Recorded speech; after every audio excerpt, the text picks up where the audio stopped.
사사기 13장. 이스라엘 자손이 다시 주님께서 보시는 앞에서 악한 일을 저질렀다.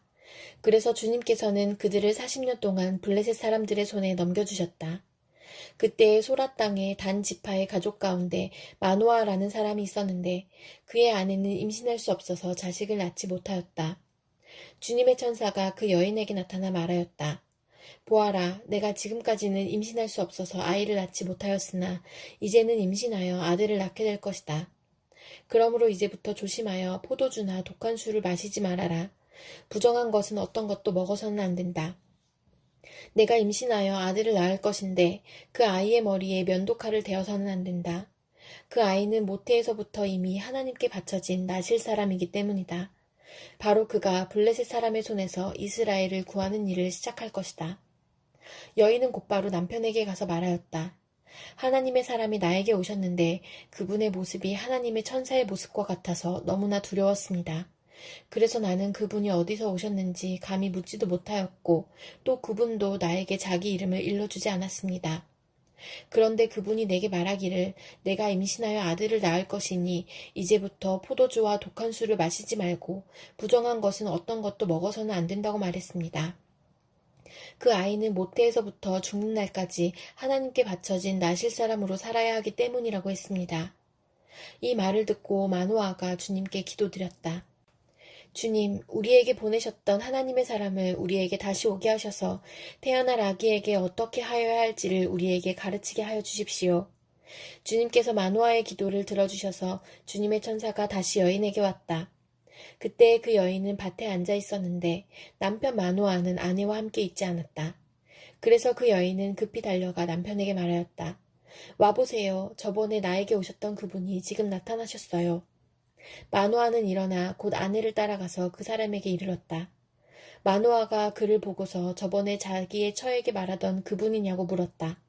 그가 그렇다고 대답하자 마노아는 그에게 지난번에 한 그 말이 이루어질 때에 그 아이가 지켜야 할 규칙은 무엇이며 또 그 아이가 할 일은 무엇이냐고 물었다. 주님의 천사가 마노아에게 일러주었다. 주님의 천사가 마노아의 아내에게 일러준 모든 것을 그 아이가 지켜야 하고 마노아의 아내는 포도나무에서 나는 것은 어떤 것도 먹어서는 안 되고 포도주와 독한 술을 마시지 않아야 하며 부정한 것은 어떤 것도 먹어서는 안 되고 주님의 천사가 마노아의 아내에게 명령한 모든 것을 마노아의 아내가 지켜야 한다고 말해주었다. 그러자 마노아가 주님의 천사에게 새끼 염소를 한 마리 잡아 대접할 터이니 잠시 기다려달라고 하였다. 그러나 주님의 천사는 마노아에게 기다리라면 기다릴 수는 있으나 음식은 먹지 않겠다고 하면서 마노아가 번제를 준비한다면 그것은 마땅히 주님께 드려야 할 것이라고 말하였다. 마노아는 그가 주님의 천사라는 것을 전혀 알지 못하였다. 그래서 마노아가 또 주님의 천사에게 이름만이라도 알려주면 말한 바가 이루어질 때에 그에게 그 영광을 돌리고 싶다고 하였다. 그러나 주님의 천사는 어찌하여 그렇게 자기의 이름을 묻느냐고 나무라면서 자기의 이름은 비밀이라고 하였다. 마노아는 새끼 염소 한 마리와 곡식 예물을 가져다가 바위 위에서 주님께 드렸다. 주님께서는 마노아와 그의 아내가 보고 있는 데서 신기한 일을 일으키셨다. 제단에서 불길이 하늘로 치솟자 주님의 천사가 제단의 불길을 타고 하늘로 올라갔다. 마노아와 그의 아내는 이것을 보고 얼굴을 땅에 대고 엎드렸다. 주님의 천사가 마노아와 그의 아내에게 다시 나타나지 않자 그제야 마노아는 비로소 그가 주님의 천사인 줄 알았다. 마노아는 아내에게 말하였다. 우리가 하나님을 보았으니 우리는 틀림없이 죽을 것이요. 그러자 그의 아내가 그에게 말하였다. 만일 주님께서 우리를 죽이려 하셨다면 우리의 손에서 번제물과 곡식 예물을 받지 않으셨을 것이며 또 우리에게 이런 모든 일을 보이거나 이런 말씀을 하시지도 않으셨을 겁니다. 그 여인이 아들을 낳고서 이름을 삼손이라고 하였다. 그 아이는 주님께서 내리시는 복을 받으면서 잘 자랐다. 그가 소라와 에스다올 사이에 있는 마하네단에 있을 때에 주님의 영이 처음으로 그에게 내렸다. 사도행전 17장. 바울 일행은 암비볼리와 아볼로니아를 거쳐서 데살로니가에 이르렀다. 거기에는 유대 사람의 회당이 있었다.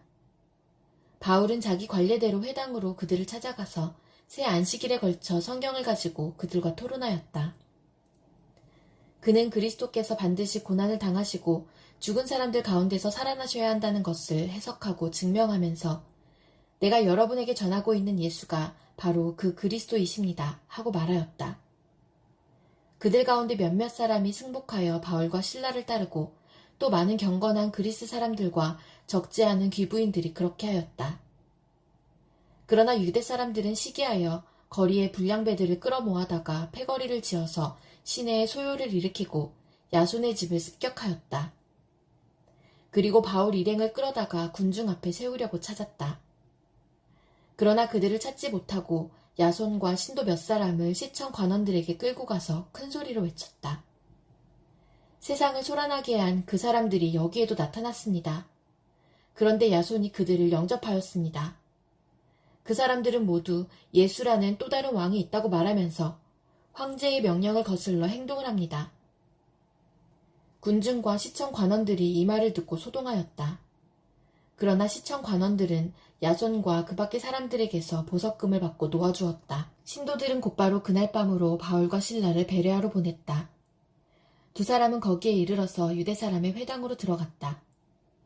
베레아의 유대 사람들은 데살로니가의 유대 사람들보다 더 고상한 사람들이어서 아주 기꺼이 말씀을 받아들이고 그것이 사실인지 알아보려고 날마다 성경을 상고하였다. 따라서 그들 가운데서 믿게 된 사람이 많이 생겼다. 또 지체가 높은 그리스 여자들과 남자들 가운데서도 믿게 된 사람이 적지 않았다. 데살로니가의 유대 사람들은 바울이 베레아에서도 하나님의 말씀을 전하는 것을 알고서 거기에도 가서 무리를 선동하여 소동을 벌였다. 그때 신도들이 곧바로 바울을 바닷가로 떠나보냈다. 그러나 실라와 디모데는 거기에 그대로 남아있었다. 바울을 안내하는 사람들이 바울을 아테네까지 인도하였다. 그들은 바울에게서 실라와 디모데가 할 수 있는 대로 빨리 그에게로 와야 한다는 지시를 받아가지고 베레아로 떠나갔다. 바울은 아테네에서 그들을 기다리고 있는 동안에 온 도시가 우상으로 가득 차 있는 것을 보고 격분하였다. 그래서 바울은 회당에서는 유대 사람들과 이방 사람 예배자들과 더불어 토론을 벌였고 또한 광장에서는 만나는 사람들과 날마다 토론하였다. 그리고 몇몇 에피쿠로스 철학자와 스토아 철학자도 바울과 논쟁하였는데 그 가운데서 몇몇 사람은 이 말쟁이가 도대체 무슨 소리를 하려는 것인가 하고 말하는가 하면 또 몇몇 사람은 그는 외국신들을 선전하는 사람인 것 같다 하고 말하기도 하였다. 그것은 바울이 예수를 전하고 부활을 전하기 때문이었다. 그들은 바울을 붙들어 아레오바고 법정으로 데리고 가서 당신이 말하는 이 새로운 교훈이 무엇인지 우리가 알 수 있겠소? 당신은 우리 귀에 생소한 것을 소개하고 있는데 도대체 그것이 무엇인지 알고 싶소? 하고 말하였다. 모든 아테네 사람과 거기에 살고 있는 외국 사람들은 무엇이나 새로운 것을 말하고 듣는 일로만 세월을 보내는 사람들이었다. 바울이 아레오바고 법정 가운데 서서 이렇게 말하였다. 아테네 시민 여러분, 내가 보기에 여러분은 모든 면에서 종교심이 많습니다. 내가 다니면서 여러분이 예배하는 대상들을 살펴보는 가운데 알지 못하는 신에게 라고 새긴 제단도 보았습니다. 그러므로 나는 여러분이 알지 못하고 예배하는 그 대상을 여러분에게 알려드리겠습니다. 우주와 그 안에 있는 모든 것을 창조하신 하나님께서는 하늘과 땅의 주님이시므로 사람의 손으로 지은 신전에 거하지 않으십니다. 또 하나님께서는 무슨 부족한 것이라도 있어서 사람의 손으로 섬김을 받으시는 것이 아닙니다. 그분은 모든 사람에게 생명과 호흡과 모든 것을 주시는 분이십니다. 그분은 인류의 모든 족속을 한 혈통으로 만드셔서 온 땅 위에 살게 하셨으며 그들이 살 시기와 거주할 지역의 경계를 정해놓으셨습니다. 이렇게 하신 것은 사람으로 하여금 하나님을 찾게 하시려는 것입니다. 사람이 하나님을 더듬어 찾기만 하면 만날 수 있을 것입니다. 사실 하나님은 우리 각 사람에게서 멀리 떨어져 계시지 않습니다. 여러분의 시인 가운데 어떤 이들도 우리도 하나님의 자녀이다 하고 말한 바와 같이 우리는 하나님 안에서 살고 움직이고 존재하고 있습니다. 그러므로 하나님의 자녀인 우리는 신을 사람의 기술과 고안으로 금이나 은이나 돌에다가 새겨서 만든 것과 같다고 생각해서는 안 됩니다.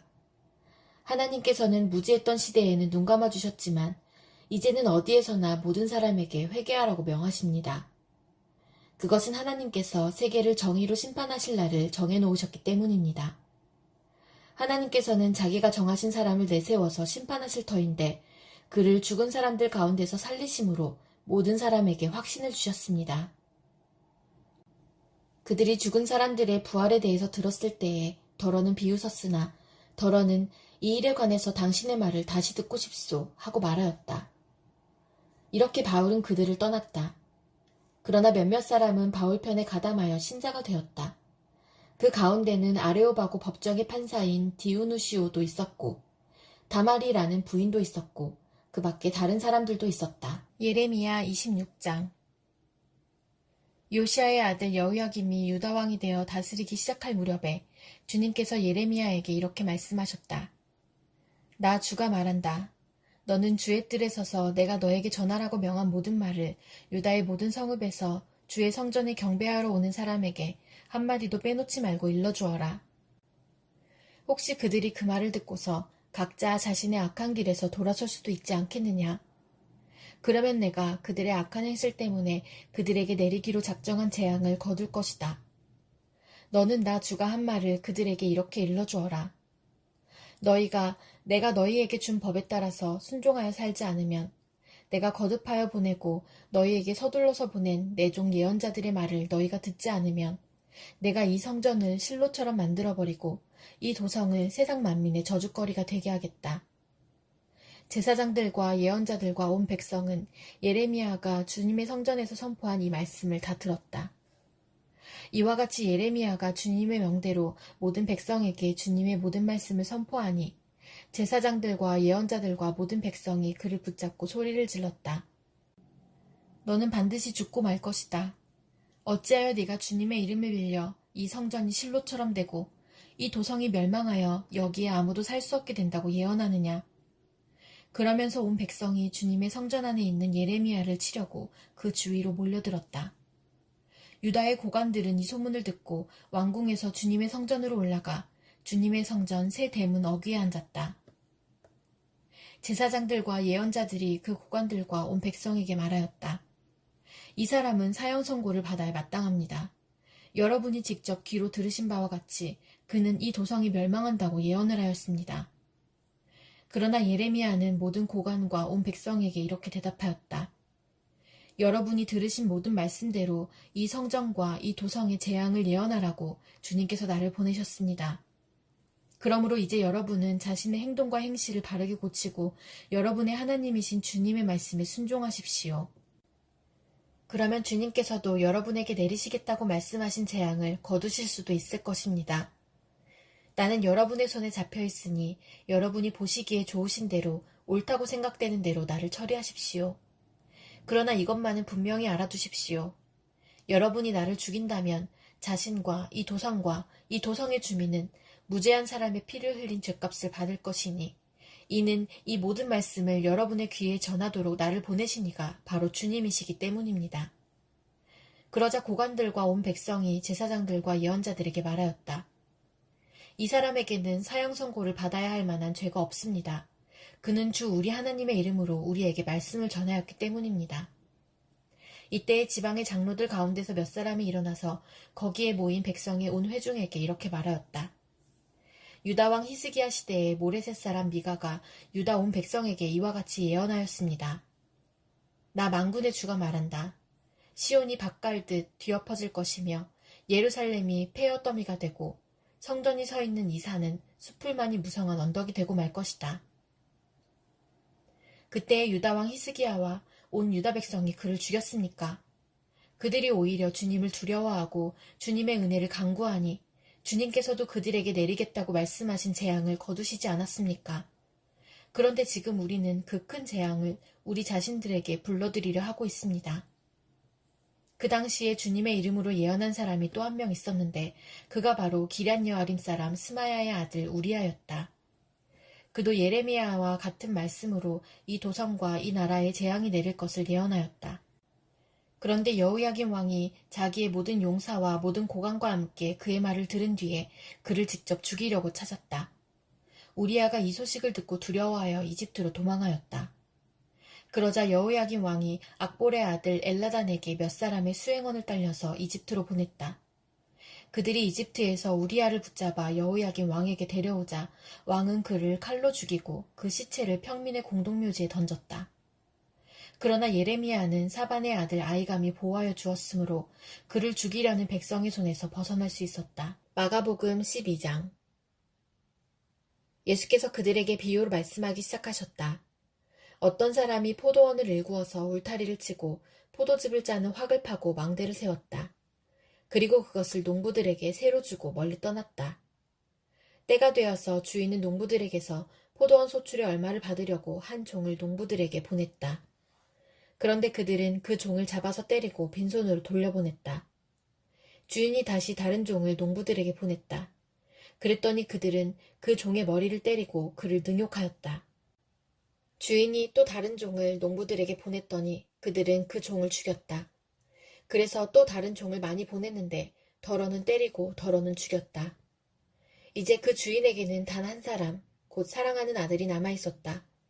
마지막으로 그 아들을 그들에게 보내며 말하기를 그들이 내 아들이야 존중하겠지 하였다. 그러나 그 농부들은 서로 말하였다. 이 사람은 상속자다. 그를 죽여버리자. 그러면 유산은 우리의 차지가 될 것이다. 그러면서 그들은 그를 잡아서 죽이고 포도원 바깥에다가 내던졌다. 그러니 포도원 주인이 어떻게 하겠느냐. 그는 와서 농부들을 죽이고 포도원을 다른 사람들에게 줄 것이다. 너희는 성경에서 이런 말씀도 읽어보지 못하였느냐. 집을 짓는 사람이 버린 돌이 집 모퉁이의 머릿돌이 되었다. 이것은 주님께서 하신 일이요. 우리 눈에는 놀랍게 보인다. 그들은 이 비유가 자기들을 겨냥하여 하신 말씀인 줄 알아차리고 예수를 잡으려고 하였다. 그러나 그들은 무리를 두려워하여 예수를 그대로 두고 떠나갔다. 그들은 말로 예수를 책잡으려고 바리새파 사람들과 헤롯 당원 가운데서 몇 사람을 예수께로 보냈다. 그들이 와서 예수께 말하였다. 선생님, 우리는 선생님이 진실한 분이시고 아무에게도 매이지 않는 분이심을 압니다. 선생님은 사람의 겉모습으로 판단하지 않으시고 하나님의 길을 참되게 가르치십니다. 그런데 황제에게 세금을 바치는 것이 옳습니까? 옳지 않습니까? 바쳐야 합니까? 바치지 말아야 합니까? 예수께서 그들의 속임수를 아시고 그들에게 말씀하셨다. 어찌하여 나를 시험하느냐? 데나리온 한 잎을 가져다가 나에게 보여보아라. 그들이 그것을 가져오니 예수께서 그들에게 물으셨다. 이 초상은 누구의 것이며 적힌 글자는 누구의 것이냐? 그들이 대답하였다. 황제의 것입니다. 예수께서 그들에게 말씀하셨다. 황제의 것은 황제에게 돌려주고 하나님의 것은 하나님께 돌려드려라. 그들은 예수께 경탄하였다. 부활이 없다고 주장하는 사두개파 사람들이 예수께 와서 물었다. 선생님, 모세가 우리에게 써주기를 어떤 사람의 형이 자식이 없이 아내만 남겨두고 죽으면 그 동생이 그 형수를 맞아들여서 그의 형에게 대를 이을 자식을 낳아주어야 한다 하였습니다. 형제가 7 있었습니다. 그런데 마지가 아내를 얻었는데 죽을 때에 자식을 남기지 못하였습니다. 그리하여 둘째가 그 형수를 맞아들였는데 그도 또한 자식을 남기지 못하고 죽고 셋째도 그러하였습니다. 7이 모두 자식을 두지 못하였습니다. 맨 마지막으로 그 여자도 죽었습니다. 그들이 살아날 부활 때에 그 여자는 그들 가운데 누구의 아내가 되겠습니까? 7이 모두 그 여자를 아내로 맞아들였으니 말입니다. 예수께서 그들에게 말씀하셨다. 너희는 성경도 모르고 하나님의 능력도 모르니까 잘못 생각하는 것이 아니냐. 사람이 죽은 사람들 가운데서 살아날 때에는 장가도 가지 않고 시집도 가지 않고 하늘에 있는 천사들과 같다. 죽은 사람들이 살아나는 일에 관해서는 모세의 책에 떨기나무 이야기가 나오는 대목에서 하나님께서 모세에게 어떻게 말씀하셨는지를 너희는 읽어보지 못하였느냐. 하나님께서는 모세에게 말씀하시기를 나는 아브라함의 하나님이요 이삭의 하나님이요 야곱의 하나님이다 하시지 않으셨느냐. 하나님은 죽은 사람들의 하나님이 아니라 살아있는 사람들의 하나님이시다. 너희는 생각을 크게 잘못하고 있다. 율법학자들 가운데 한 사람이 다가와서 그들이 변론하는 것을 들었다. 그는 예수가 그들에게 대답을 잘 하시는 것을 보고서 예수께 물었다. 모든 계명 가운데서 가장 으뜸되는 것은 어느 것입니까? 예수께서 대답하셨다. 첫째는 이것이다. 이스라엘아 들어라. 우리 하나님이신 주님은 오직 한 분이신 주님이시다. 내 마음을 다하고 내 목숨을 다하고 내 뜻을 다하고 내 힘을 다하여 너의 하나님이신 주님을 사랑하여라. 둘째는 이것이다. 내 이웃을 내 몸같이 사랑하여라. 이 계명보다 더 큰 계명은 없다. 그러자 율법학자가 예수께 말하였다. 선생님, 옳은 말씀입니다. 하나님은 한 분이시요 그 밖에 다른 이는 없다고 하신 그 말씀은 옳습니다. 또 마음을 다하고 지혜를 다하고 힘을 다하여 하나님을 사랑하는 것과 이웃을 자기 몸같이 사랑하는 것이 모든 번제와 희생제보다 더 낫습니다. 예수께서는 그가 슬기롭게 대답하는 것을 보시고 그에게 말씀하셨다. 너는 하나님의 나라에서 멀리 있지 않다. 그 뒤에는 감히 예수께 더 묻는 사람이 없었다. 예수께서 성전에서 가르치실 때에 이렇게 말씀하셨다. 어찌하여 율법학자들은 그리스도가 다윗의 자손이라고 하느냐? 다윗이 성령의 감동을 받아서 친히 이렇게 말하였다. 주님께서 내 주께 말씀하셨다. 내가 내 원수를 내 발 아래에 굴복시킬 때까지 너는 내 오른쪽에 앉아 있어라. 다윗 스스로가 그를 주라고 불렀는데 어떻게 그가 다윗의 자손이 되겠느냐? 많은 무리가 예수의 말씀을 기쁘게 들었다. 예수께서 가르치시면서 이렇게 말씀하셨다. 율법학자들을 조심하여라. 그들은 예복을 입고 다니기를 좋아하고 장터에서 인사받기를 좋아하고 회당에서는 높은 자리에 앉기를 좋아하고 잔치에서는 윗자리에 앉기를 좋아한다. 그들은 과부들의 가산을 삼키고 남에게 보이려고 길게 기도한다. 이런 사람들이야말로 더 엄한 심판을 받을 것이다. 예수께서 헌금함 맞은쪽에 앉아서 무리가 어떻게 헌금함에 돈을 넣는가를 보고 계셨다. 많이 넣는 부자가 여럿 있었다. 그런데 가난한 과부 한 사람은 와서 렙돈 2닙, 곧 한 고드란트를 넣었다. 예수께서 제자들을 곁에 불러놓고서 그들에게 말씀하셨다. 내가 진정으로 너희에게 말한다. 헌금함에 돈을 넣은 사람들 가운데 이 가난한 과부가 어느 누구보다도 더 많이 넣었다. 모두 다 넉넉한 데서 얼마씩을 떼어 넣었지만 이 과부는 가난한 가운데서 가진 것 모두 곧 자기 생활비 전부를 털어 넣었다.